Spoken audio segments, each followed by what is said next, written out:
Allahul kafi Rabbunal kafi qasadanal wajadanal kafi likulil kafi kafanal.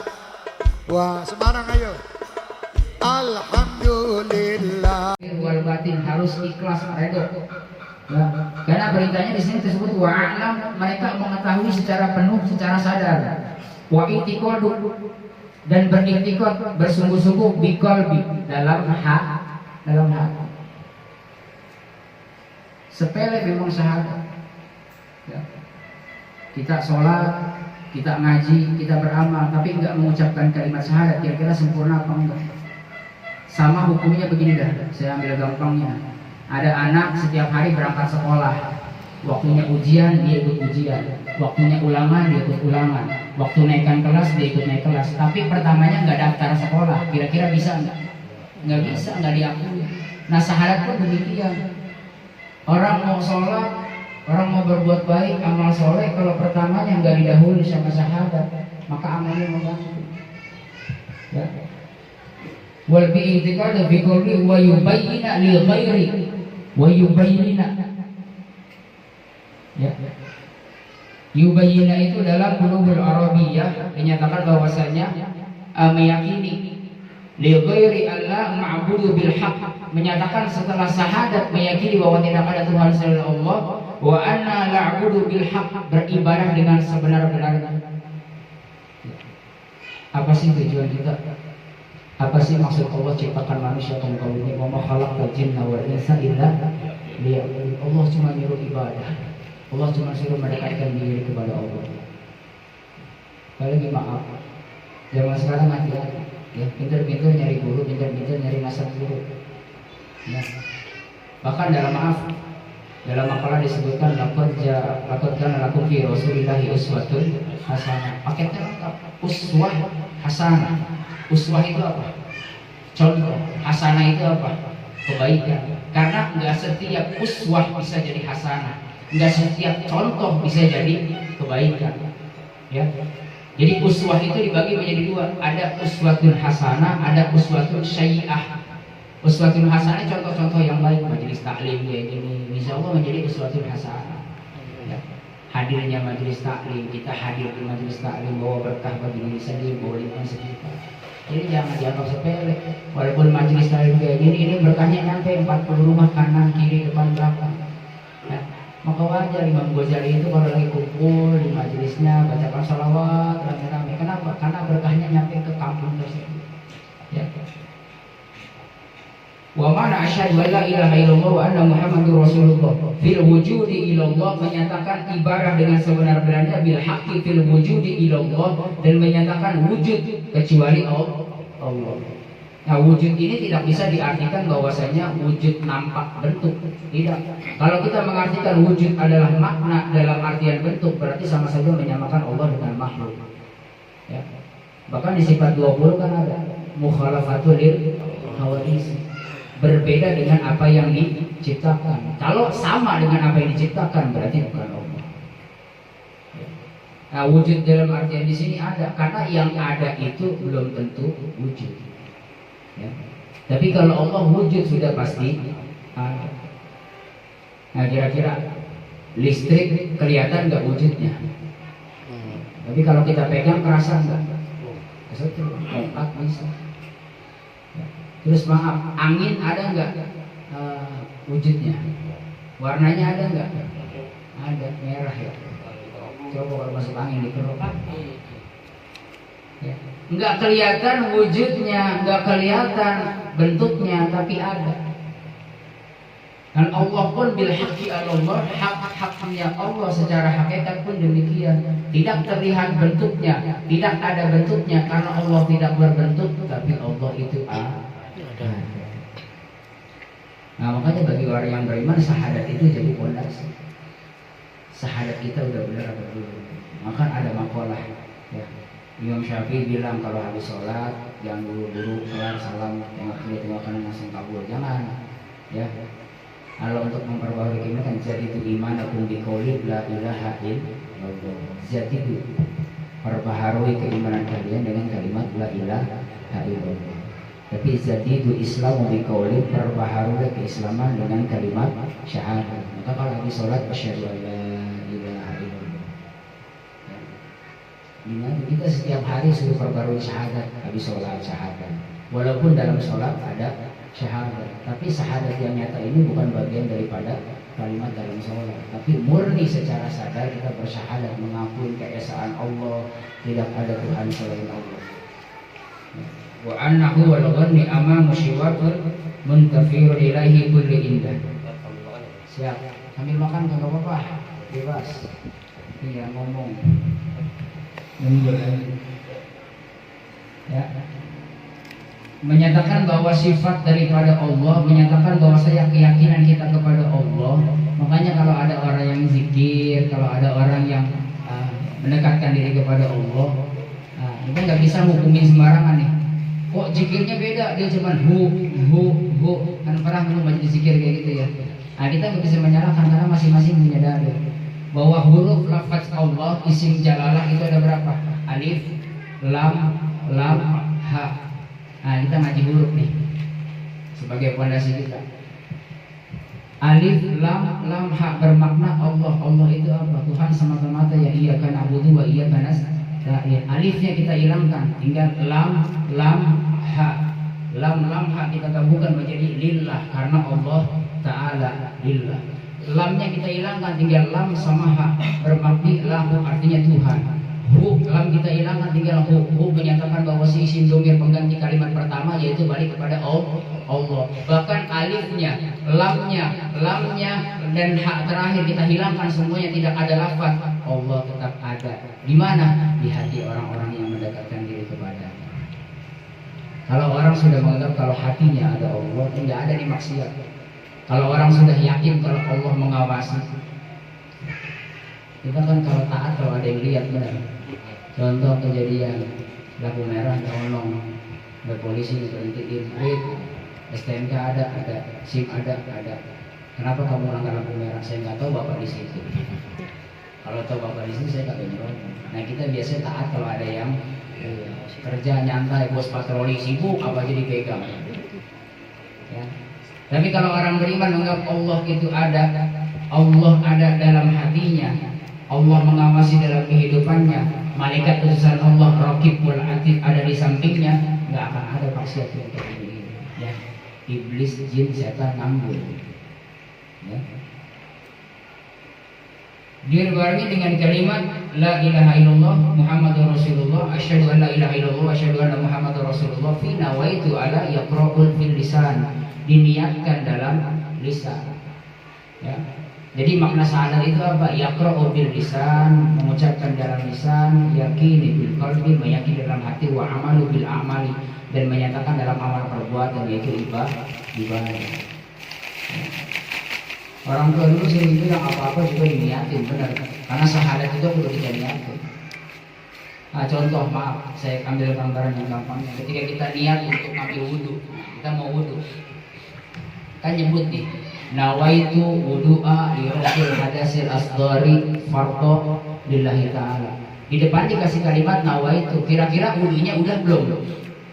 Belum, karena baru niat, saya niat wudhu. Ya.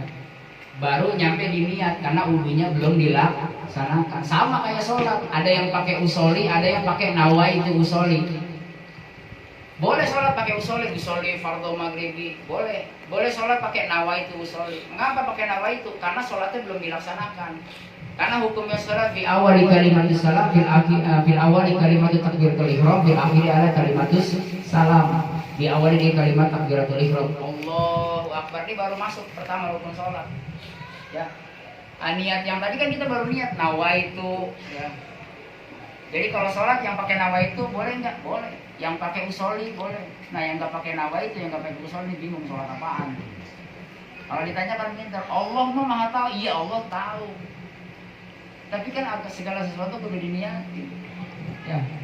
Sholat dia kalau pakai niat, tapi wudhu pakai niat, nanti bingung. Ya. Jadi hukum bisa dipilih-pilih. Ya. Nah ini perlu hati-hati kita ya. Bagaimana sholat sempurna? Karena di sini disebutkan bahwa makna syahadat La ma'budu bil haqq fil wujudi ilallah, beribadah dengan sebenar-benarnya karena mengetahui wujud kepada Allah, Ya. Jadi bagaimana kita beribadah dengan sebaik-baiknya karena menganggap Allah itu ada, karena menganggap dan melihat Allah itu ada. Kalaupun tidak melihat Allah, yakinlah kalau Allah melihat itu. Nah ini dalam kalimat syahadat maknanya sungguh luas. Maka jangan main-main dalam syahadat. Kesaksian seorang walaupun hanya bahasa saja, tapi justru bahasa yang menentukan amal perbuatan kita. Ya. Jadi perbarui syahadat kita habis sholat, jangan buru-buru kabur dulu. Ya.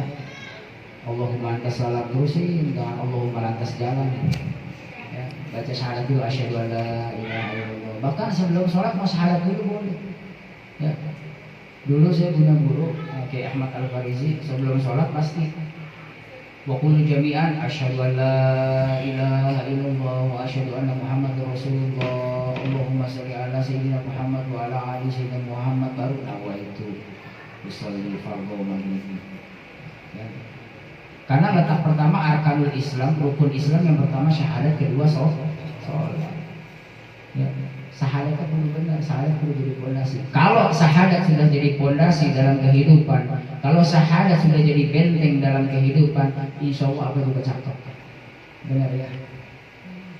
Makanya Nabi ajarin ada 3 resep bagaimana hidup bahagia. Nah simpel. Pertama, as-sholatu ala waqtiha, sholat pada tepat waktu. Kedua, yaqra'ul Qur'ani fihima, baca Quran setiap saat. Yang ketiga, bi'amali alamar bil haqqi minal haqqi ilal haqq, mengamalkan sebagian daripada rezeki yang Allah titipkan kepada yang benar dengan cara yang benar. Nah ini resep hidup bahagia. Gampang, cuma 3. Ya, sholat di awal waktu. Ini kan kadang kita suka nunda-nunda, benar ya. Sholat aja, Allahu Akbar, Allahu Akbar, baru juga aja. Ntar komat, baru juga komat. Kira-kira kalau Allah nyabut nyawa kita nunggu ntar-ntaran apa kagak? Nah kita mikir gini nih, jangan-jangan tadi sholat isya sholat terakhir kita nih, jangan-jangan tadi sujud kita nih di rakaat terakhir sujud terakhir kita, jangan-jangan kita nggak ketemu subuh. Nah kalau bisa berpikir demikian, wah ibadah sholat ini ibadah sholat paling nikmat. Ya. Nah jadi kudu benar-benar dalam bersyahadat. Ya, apalagi gini, maaf kalau untuk syahadat, tauhid dan lain sebagainya kita satu nih sama, tapi untuk fikih pasti berbeda-beda. Ya, wajar fikih berbeda yang tidak membedakan dan tidak saling menyalahkan. Yang senang tahlil lanjutkan tahlilnya, yang nggak senang jangan haramin orang tahlil. Kayaknya gampang banget untuk orang itu ibadah apa nggak ada darinya sesat, neraka. Seolah-olah neraka itu gampang banget. Ya, ngata-ngatain orang kafir gampang banget, hati-hati. Dulu Nabi 23 tahun di Madinah merayu orang Madinah supaya masuk ke dalam Islam. Ini zaman sekarang orang Islam malah dikata-katain kafir. Ya, padahal kan Nabi bilang barang siapa yang menyatakan orang lain kafir, sesungguhnya dia yang kafir. Ya, nah itu Nabi ajarin 3 resep yang sangat amat jitu dalam kehidupan sehari-hari. Pertama apa? Untuk hidup bahagia, sholat tepat waktu. Kedua, membaca Quran setiap saat. Yang ketiga, mensedekahkan rezekinya di jalan Allah dengan baik dan benar. Ya, karena hidup bahagia itu bukan kaitan jumlah. Banyak orang dia mah enak hidupnya, hartanya berlimpah, belum itu bahagia. Ya. Karena harta yang baik itu apa? Harta yang berkah. Berkah itu apa? Ziyadatul khair minal khair ilal khair, bertambahnya kebaikan menuju kebaikan. Nah, berkah nggak ada urusannya sama bilangan terkait jumlah. Ada orang yang bilang hartanya berlimpah, hidupnya enak, belum tentu. Ya, orang yang hidupnya hartanya banyak belum tentu enak. Naik mobil dia nggak tidur, mikirin cicilan ini cicilan itu. Nah, kita naik metro mini aja pulas. Ya. Makanya ciri-ciri daripada harta yang berkah ya tadi, bertambahnya kebaikan menuju kebaikan. Ada aja yang nolong ketika kita dapat kesulitan, ada aja yang bantu. Ketika dapat ujian, ada aja jalan yang nggak disangka-sangka. Ya, caranya dari mana? Maka peryakin, buatin yakinin syahadat. Ya. Lu habis sholat masuk asyhadu an la ilaha illallah, mulut ngucapin, hati meyakini. Nah ini yang susah. Kadang mulut sama hati kita suka nggak sinkron. Ya. Mulut bisa bilang asyhadu an la ilaha illallah, Allah uji dengan kehidupan yang sulit. Ya Allah gini amat. Ya. Kemarin sholat nggak benar, rezeki lancar. Dia sholat malah susah. Pernah ada ngalamin gitu ya? Ya. narik ojek online, kayaknya lagi nggak sholat gampang banget. Bila sholat nih kagak ada yang nyangkut, anyep amat. Dagang lagi nggak sholat ramai, bila dagang sepi.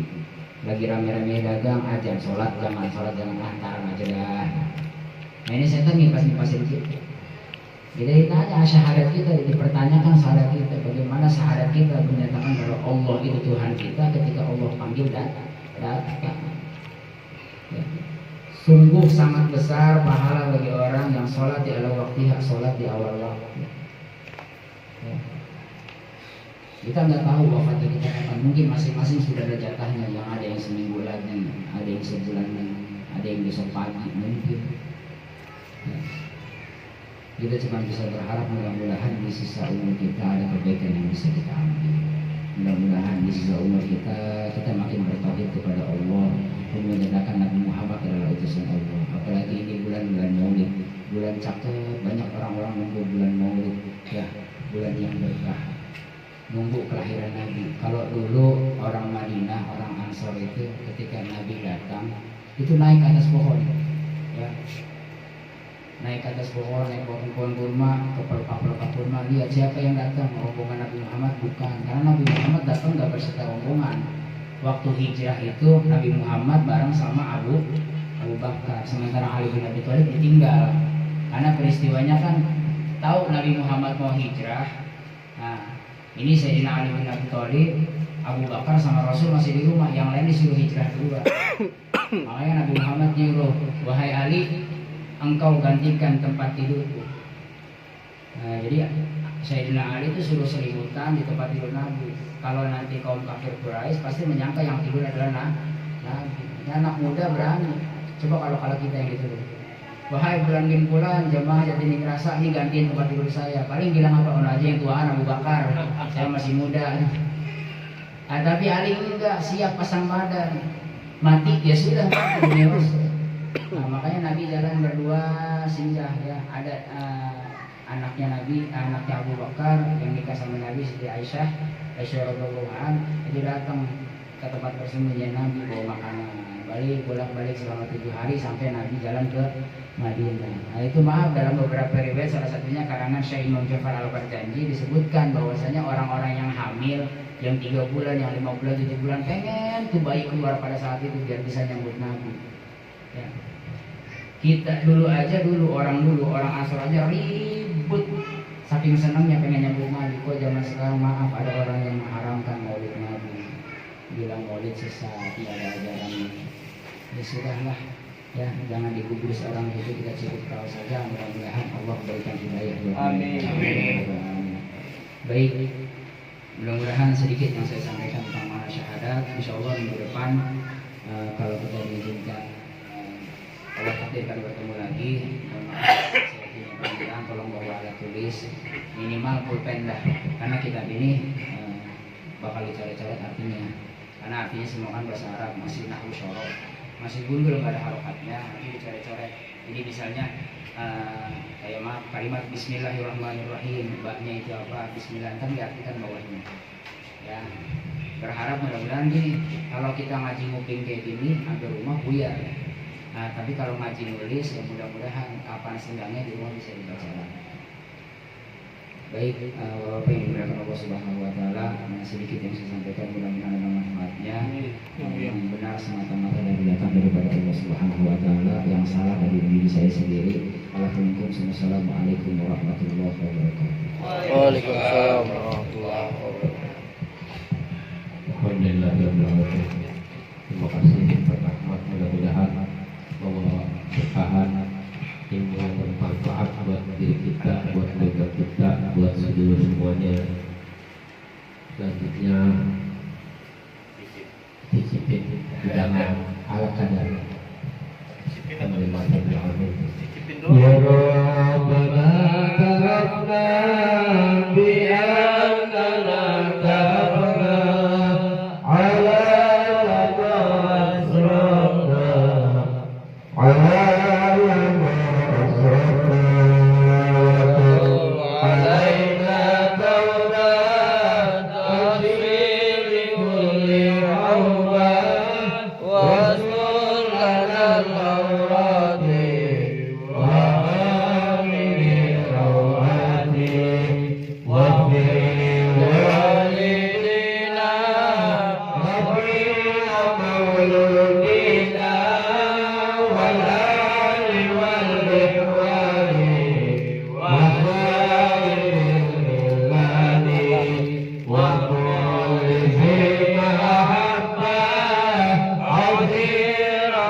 والصحبة والمسلمين أجمعين آمين رب الأسماء والجلال وجودا منا لا باكتساب منا بالمصطفى الرسول نحو بكل سول صلى الله وسلم ربي